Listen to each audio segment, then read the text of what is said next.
ഏട്ടാ എങ്ങനെയുണ്ട് എന്റെ ഡ്രൈവിംഗ്? എന്റെ പൊന്നു സുലു, നിന്നോട് ഞാൻ എത്ര വട്ടം പറഞ്ഞു നമ്മൾ വണ്ടി ഇടത്തോട്ടോ വലത്തോട്ടോ ഒക്കെ പോവുകയാണെങ്കിൽ അതിനനുസരിച്ച് ഇൻഡിക്കേറ്റർ മാറ്റണം, എന്നാലല്ലേ മറ്റുള്ളവർക്ക് നമ്മൾ എങ്ങോട്ടാ പോകുന്നതെന്ന് മനസ്സിലാവത്തുള്ളൂ.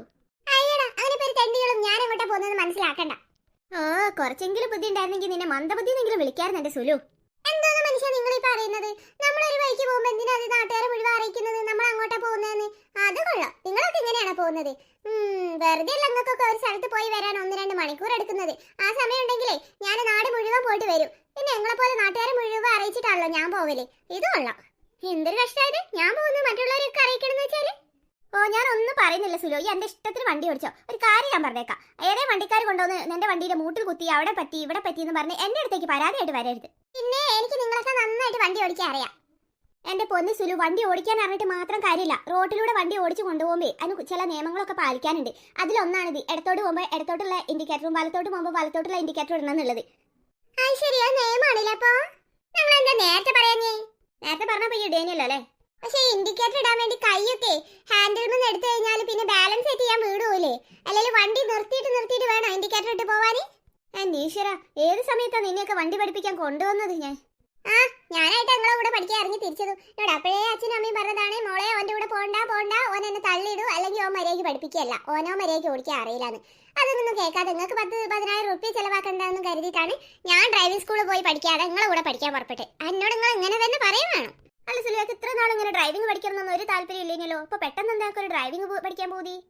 അങ്ങനെ ചോദിക്കുന്നത് എന്റെ കുടുംബശ്രീയുള്ള ഒരു ഒട്ടുമിക്ക പെണ്ണുങ്ങൾക്കൊക്കെ ഡ്രൈവിംഗ് ലൈസൻസ് ഉണ്ട്. എല്ലാവരും വണ്ടി ഓടിച്ചിട്ടാ വരിക. എന്തിനാ ബിന്ദു വരെ വീട്ടിൽ നിന്ന് ഒരു അടി പോലും നടക്കാനില്ല, എന്നാലും ഓള് കുടുംബശ്രീക്ക് വരുമ്പോ സ്കൂട്ടി ഓടിച്ചിട്ടാ വരിക. എന്താ ഓളേക്ക് ഒരു പവർ? എന്നെ കാണിക്കാൻ വേണ്ടിയിട്ടല്ലേ ഓൾ ഇതൊക്കെ ചെയ്യുന്നത്. അതുകൊണ്ടേ ഞാനും ഞങ്ങൾക്കതേ ചെയ്യാൻ പോകുന്നത്. അതിന് നിന്റെ കുടുംബശ്രീ അധികം നമ്മളെ വീട്ടിൽ തന്നെയല്ലേ ഉണ്ടാവാറ് സുലു? പിന്നെ ഈ സ്കൂട്ടി ഓടിച്ചിട്ട് എങ്ങോട്ടേക്ക് പോവുക? അതുകൊണ്ട് ഇനി അങ്ങോട്ടുള്ള കുടുംബശ്രീ ഒക്കെ നമ്മൾ ഔട്ട് ഹൗസിൽ വെച്ച് നടത്തും. ഔട്ട് ഹൗസിൽ വെച്ചോ? അത് നമ്മളെ മുറ്റത്ത് തന്നെയല്ലേ? മുറ്റത്താണേലും നമ്മുടെ പോർച്ചിൽ നിന്ന് അവിടെ വരെ എനിക്ക് സ്കൂട്ടിയിൽ പോവാലോ. സുലു, നിനക്ക് പ്രാന്താണോ അതോ എനിക്ക് പ്രാന്തായിട്ട് എനിക്ക് അങ്ങനെ തോന്നുന്നതാണോ? അതിലിപ്പോ എന്താ എത്ര സംശയം? നിങ്ങൾക്ക് എന്നെ പ്രാന്ത്? അത് ശരിയാ, അല്ലെങ്കിൽ എന്നെ പോലെ ഒരു ബോധമില്ലാത്ത പെണ്ണിനെ ഞാനല്ലാതെ ആരെങ്കിലും സഹിക്കോ? നിങ്ങളിങ്ങനെ വായും പൊളിച്ച് നിൽക്കാതെ ഇൻഡിക്കേറ്റർ ഇടുന്ന കൂടി ഇനി ഒന്ന് പഠിപ്പിച്ചാ എന്നിട്ട് വേണോ എനിക്കൊന്ന് ഷൈൻ ചെയ്യാനാ ബിന്ദുവിന്റെ മുന്നിൽ. ഓളെ വിചാരം ഓളെ എയറോപ്ലെയിൻ എങ്ങനെ ഓടിക്കുന്നതെന്നാ.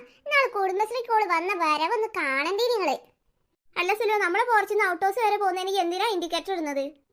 അത് ശരിയാ, എന്നാലും എനിക്ക് ഇൻഡിക്കേറ്റർ ഇടാൻ അറിയാവുന്ന ഓളും കൂടി ഒന്ന് അറിഞ്ഞോട്ടെ. അതുകൊണ്ട് എനിക്ക് എന്തായാലും ഓടി പഠിക്കണം.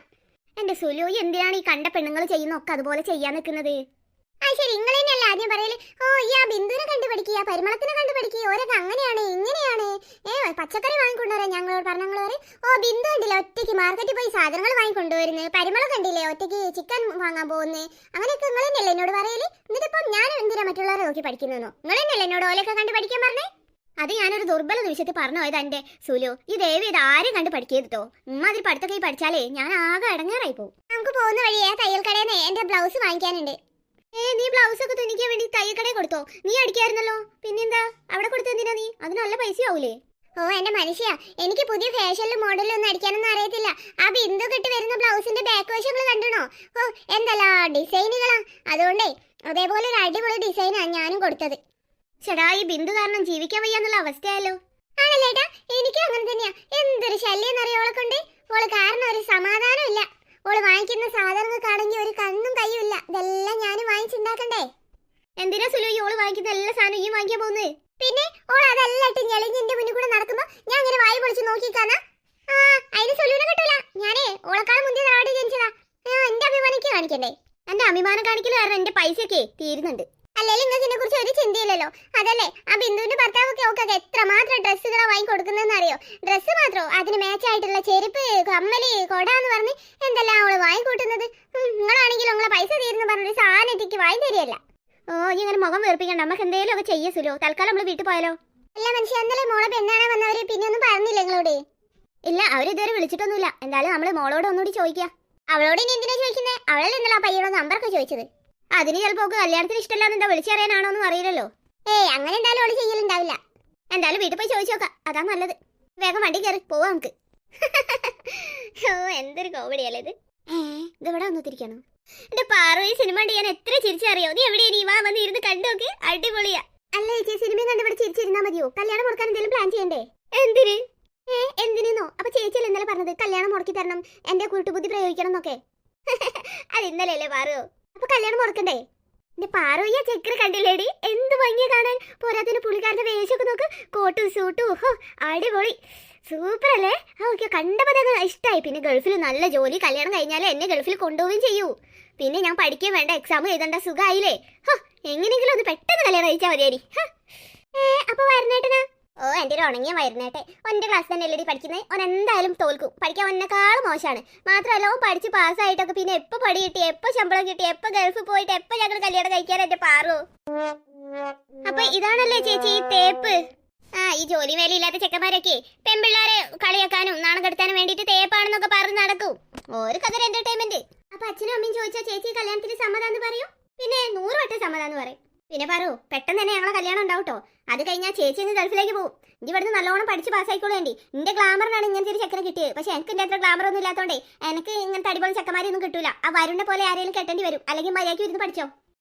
അപ്പൊ ചേച്ചി പെട്ടെന്ന് തന്നെ പോവോ? പിന്നെ എത്ര പെട്ടെന്ന് കല്യാണം നടത്താനാണ് ഞാൻ അച്ഛനോട് പറയാൻ പോകുന്നത്. മോളെ പ്രിയേ, അച്ഛൻ എന്നെ നോക്കിയായിരുന്നു. എന്താ അച്ഛാ? അല്ല മോളെ, ഇന്നലെ മോളെ കാണാൻ വന്ന കൂട്ടരില്ലേ, അവര് ഫോൺ വിളിച്ചാലേ അച്ഛൻ എന്താ പറയേണ്ടത്? കല്യാണത്തിന് സമ്മതം പറഞ്ഞാ. അപ്പൊ മോള് പഠിക്കണം, ജോലി വേണം എന്നൊക്കെ പറഞ്ഞില്ലായിരുന്നോ? അതൊക്കെ മാറി, അതുകൊണ്ടല്ലേ അവള് കല്യാണത്തിന് റെഡിയാന്ന് പറഞ്ഞത്. നിങ്ങൾ എന്തിനാ പിന്നെ അതന്നെ ചോദിച്ചോണ്ടിരിക്കുന്ന മനുഷ്യ? അതെന്നെ അങ്ങനെ പറഞ്ഞെടുക്കാമേ. എനിക്ക് എന്തായാലും കല്യാണത്തിന് സമ്മതാച്ചാ. എത്ര പെട്ടെന്ന് കല്യാണം നടത്താൻ അച്ഛൻ റെഡി ആയിക്കോട്ടോ. എനിക്ക് ഒരു കുഴപ്പമില്ല, അടിപൊളി പയ്യനല്ലേ. നീ ഇങ്ങനെയൊന്നല്ലല്ലോ നേരത്തെ പറഞ്ഞീനേ. അത് പിന്നെ ഞാൻ അറേഞ്ച് മാരേജ് ആണെന്ന് വിചാരിച്ചപ്പോ അച്ഛനെ പോലെ ആരെങ്കിലും ആയിരിക്കും വിചാരിച്ചിട്ടാ പറഞ്ഞേ. പക്ഷെ പ്രിയ എന്താ ഇത്ര നേരമായിട്ടും വരാത്തേ?